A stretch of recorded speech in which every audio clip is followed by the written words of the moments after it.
열왕기상 15장 9절로부터 24절까지 말씀 중심으로 아사의 유다 통치라는 제목과 함께 우리 하나님 말씀 함께 나누겠습니다. 아비암이라는 왕이 짧은 기간 치세를 하고 이제 죽게 되죠. 그리고 그 다음에 아사가 그 왕권을 이어받았습니다. 계속되는 유다의 실패 속에서 하나님은 이 아사라는 왕을 통하여 당신의 뜻을 계시하시게 됩니다. 참으로 기쁜 소식이 아닐 수 없습니다. 마른 가뭄 속에 갑작스러운 단비처럼 하나님의 마음을 시원케 해드리는 그런 왕이 아니었나 생각을 합니다. 모든 왕들은 잘한 것도 있고 또한 비난받는 것도 있습니다. 아사 왕 역시 하나님의 마음을 기쁘시게 하는 그런 왕이었다고 성경은 기록합니다. 그러나 그도 공이 있다면 또한 실패도 있습니다. 10절에 보니까 그는 41년 동안 이스라엘 다스리게 되죠. 그의 어머니의 이름이 마아가라 아비살롬의 딸이더라라고 했는데 이 어머니라는 이름 대신에 정확한 성경 번역은 할머니라 말하는 게 맞습니다. 왜냐하면 그의 아버지 아비암의 어머니와 동일 인물이기 때문에 어머니 대신 할머니가 맞습니다. 그러나 이 할머니 마아가의 이름에 대해서 한 번 더 언급한 거에 대해서 우리는 좀 주목할 필요가 있다고 생각을 합니다. 아사는 그냥 하늘에서 뚝 떨어진 존재가 아니죠. 부모로부터 영향을 받고 또한 주변의 어떠한 인물로 하여금 우리는 신앙적인 도전을 받습니다. 성경의 내용을 쭉 보다 보면 하나님께서 어떤 사람을 갑자기 불러서 가령 이제 아브라함과 같은 이렇게 갈대아 우르에서 하나님께서 그 선택하신 땅으로 보내시는 그런 경우도 있지만 상당수 많은 경우는 주변인들을 많이 쓰십니다. 대부분이 여러분 우리 부모들이었고 또 기도하는 어머니들이었습니다. 비록 아비암은 신앙적으로 실패하였었지만 그의 손자였던 아사는 그의 할머니의 이름을 비로소 우리가 알 수 있다는 것은 그 바로 신앙의 영적인 터치가 있었다. 과연 그렇게 생각할 수 있습니다. 디모데 여러분 아시죠? 디모데 할머니 외조모 로이스, 그 다음에 어머니 유닉의 신앙을 바울은 말하되 이 믿음이 먼저 너의 외조모 로이스와 어머니 유니게에서 있었다라고 말을 하고 있죠. 오늘 이 시대에 살아가는 우리 어머니, 또 우리 할머니들, 또 우리 부모님들 잘 들어주십시오. 우리의 신앙은 갑자기 어디서 뚝 떨어지지 않습니다. 신앙은 바로 이 계대를 이어가는 바로 어깨를 보고 넘어가는 그런 신앙입니다. 그래서 우리 부모들이 하나님을 섬겼던 그 모습이 뒷모습이 자녀들에게 고스란히 전수되는 것입니다. 당대 예수를 믿고 신앙생활 하는 사람들은 여러분 자칫 좀 이런 어려운 점들이 있습니다. 하지만 여러분 믿음의 첫 세대를 축복하는 것은 그들이 새로운 역사를 써간다는 의미도 있습니다. 물론 쉽지는 않을 것입니다. 3대, 4대 이렇게 흘러내려오는 기도가 쌓여져 있는 가정도 여러분 유익하지만 또 당대에 혼자 싸워가며 세워가는 어려움도 있는 가정도 있지만 그런 모든 것들 다 하나님의 은혜로 세워집니다. 그러나 여러분들의 부모가 여러분들을 위해서 기도하시며 우리가 자손들을 향해 축복하고 기도할 수 있다는 것은 너무나도 큰 은혜입니다. 오늘 이 아사는 어떤 일을 행합니까? 11절을 보니 그가 조상 다윗같이 여호와 보시기에 정직히 행하여 라고 했습니다. 다윗의 길로 걷고 있네요. 할렐루야. 여러분의 가정이 이와 같이 다윗의 길을 걷는 신앙의 길이 되길 바랍니다. 어제부터 해서 우린 5번째 저녁 때 또한 기도회가 있을 것입니다. 이런 기도회가 자녀들에게 신앙을 전수해 주는 것이며 우리가 교회가 하나님께서 주신 기도와 말씀으로 세워지는 영적인 축복 아니겠습니까? 그래서 이 아사는 다윗의 길로 걸었습니다. 이것은 하나님의 은혜입니다. 그래서 남색하는 자를 그 땅에서 내어 쫓았다라고 합니다. 그리고 그의 조상들이 지은 모든 우상을 없앴다고 하죠. 그의 조상들, 하나님을 섬기기로 세워진 왕들이 오히려 이방의 신들을 섬겼던 것입니다. 이 솔로몬 때로부터 시작되는 타락 아니겠습니까? 그런 우상을 없애고 남색하는 자를 쫓아냈다. 이것은 당시에 굉장히 큰 센세이션한 영적인 부흥 운동이었습니다. 이것은 왕이라고 다 할 수 있는 게 아니죠. 오늘날 우리 대통령이 아무리 권한이 있다고 한들 여러분 이런 일들을 쉽게 할 수 없습니다. 우리 정부가 여러분 동성애자들 큐어 축제한다고 큐어 축제 금지하게 하겠습니까? 이거 쉽지 않습니다. 얼마 전에 그 대구에서 이렇게 큐어 축제가 있었는데 그 도로를 점거하고 가는 사람들이 불법이라고 해서 대구시장이 그거를 막았죠. 이거는 불법이라고 그랬더니 난리가 났지 않았습니까? 경찰청장 자체가 이거를 막 앞서서 그 사람들을 보호하고. 여러분, 나라 문화가 그러는데 그렇게 되면 왕이라도 이런 일들 참 어려운 것이죠. 그러나 여러분, 아사는 하나님이 세우신 자기의 통치의 권한이 바로 이러한 종교적인 새롭게 하는 부흥을 위한 것임을 깨닫고 하나님 말씀에 순종합니다. 내가 사람을 좋게 하랴 하나님을 좋게 하랴. 여러분, 우리는 둘 다 만족시킬 수 없습니다. 우리는 두 국민으로 살아감을 꼭 기억하십시오. 하나님 나라의 국민입니다. 우리에게 정권을 주시고 우리에게 권한을 주시고 물질도 주시고 은사와 어떤 자리를 주셨다라는 것은 우리는 그 일에 사명이 있다는 사실을 꼭 기억합시다. 우린 다 자신의 이 일을 위해 살아가는 것이 아니라 하나님의 대리자로 이 일에 섰습니다. 저는 과거에 우리 신앙 대통령들이 참 정치를 하시는데 애를 썼는데 한 가지 아쉬운 것은 그들이 대통령으로서의 그 일을 하는 것 대신에 대통령으로서 일반적인 대통령으로서의 어떤 직임보다도 하나님의 대통령이 됐어야 된다 믿습니다. 여러분, 어떤 종교의 기독교에 편협한 어떤 그런 이익을 봐주라는 얘기가 아니죠. 말씀의 기준에 서서 말씀대로 했다면 하나님은 어떻게 이 나라를 다시 역사하셨을까? 그런 아쉬움이 많이 남습니다. 여러분, 아사는 바로 이와 같이 종교개혁을 단행합니다. 그래서 그의 어머니 심지어는 13절에 보니까 그의 어머니 마아가가 혐오스러운 아세라상을 만들었다고 하죠. 내려오는 전통대로 했을 것입니다. 그랬더니 그의 태우의 위를 패하고 그 우상을 찍어 기드론 시냇가에 불을 놨다는 겁니다. 인륜적으로 이렇게 하면 안 되죠. 어떻게 태우의 위를 패하게 되겠습니까? 그러나 종교개혁, 하나님의 말씀에 어긋났을 때는 태우의 위까지도 패해버렸다는 것이죠.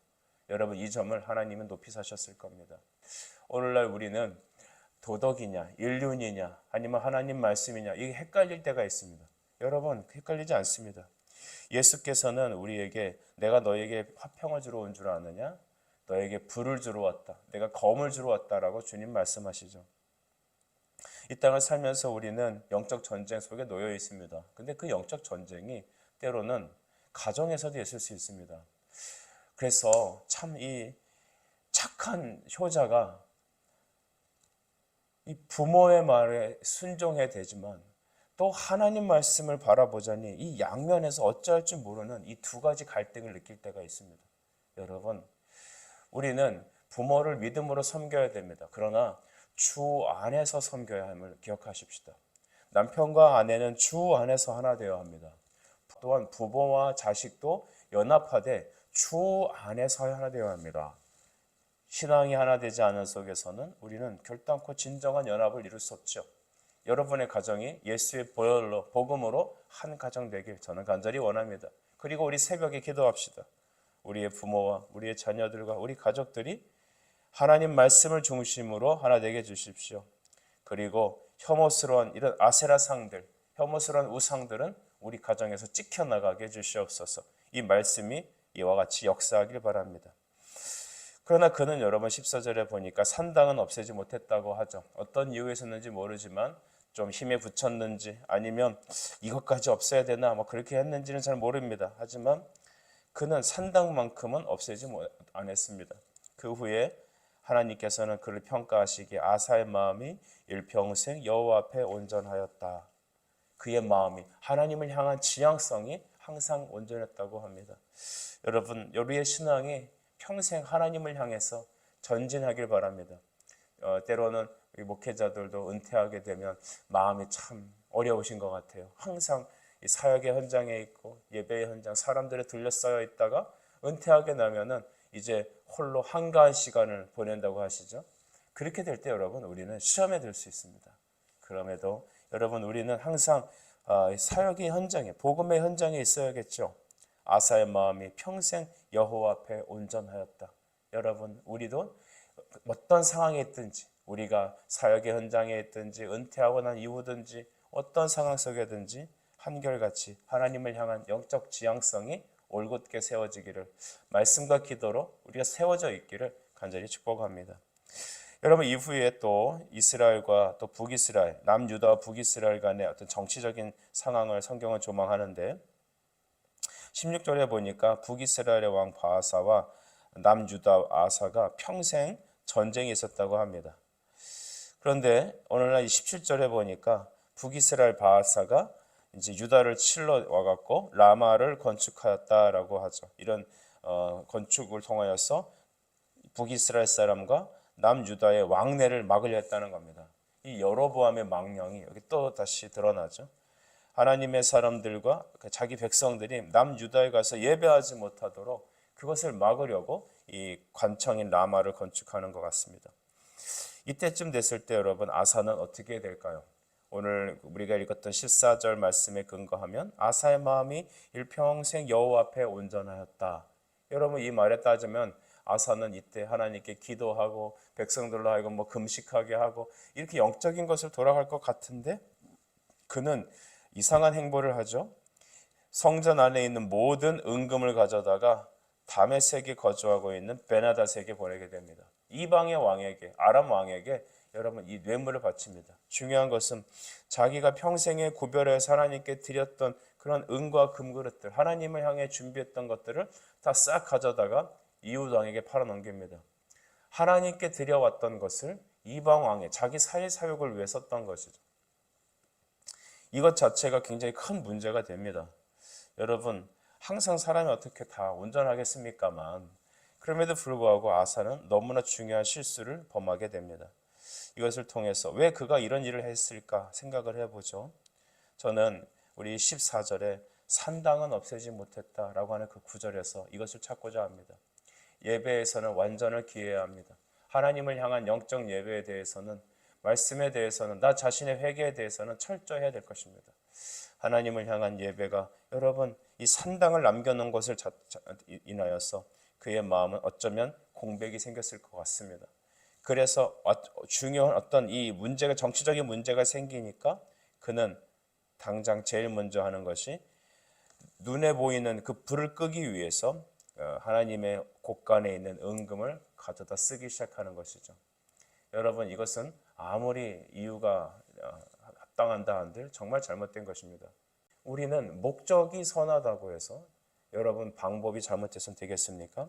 하나님의 곳간을 털어서 그는 이방에 있는 베나닷에게 넘겨주게 됩니다. 당장 발에 떨어진 불을 끄기 위해서 여러분 우리가 개인적인 방식으로 이방의 방식을 들여다 쓴다? 그것은 여러분 큰 잘못입니다. 그래서 당장 발에 불을 끄기 위해서 인간적으로 쓰는 그 방식은 항상 문제를 일으키죠.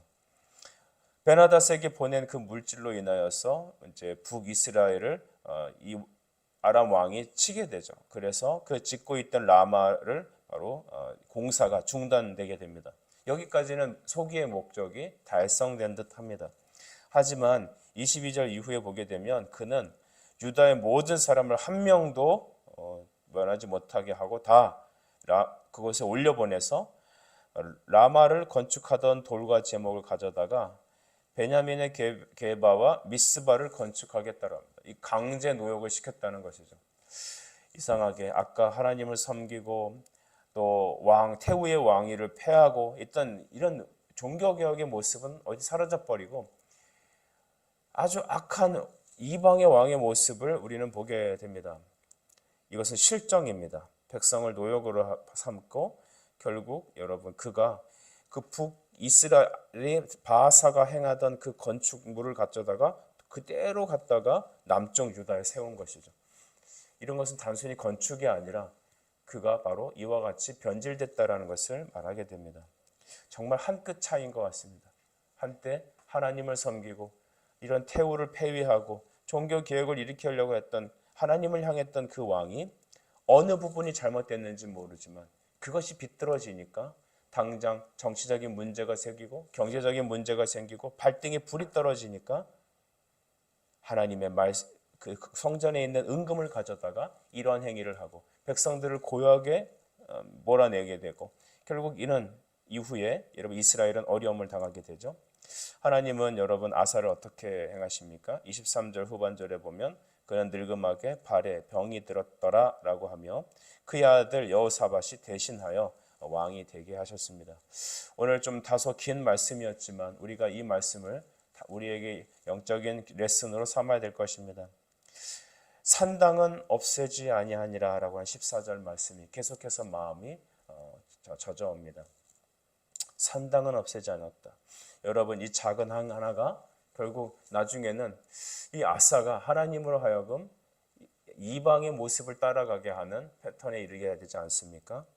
모든 왕은 공과 실이 있습니다만 우리는 이 모습을 보면서 놀라운 정치적인 실정을 하는 이 왕을 보면서 하나님, 우리가 정말 끝까지 하나님의 말씀에 온전히 붙잡히는 우리가 되게 해달라고 기도하는 우리가 될 것입니다.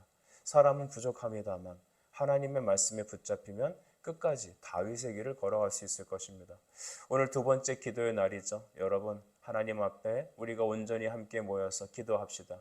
주님께서는 우리의 기도를 들으시고 우리를 다윗의 길로, 하나님께서 말씀과 기도의 길로 우리를 끝까지 붙들어 주실 것입니다.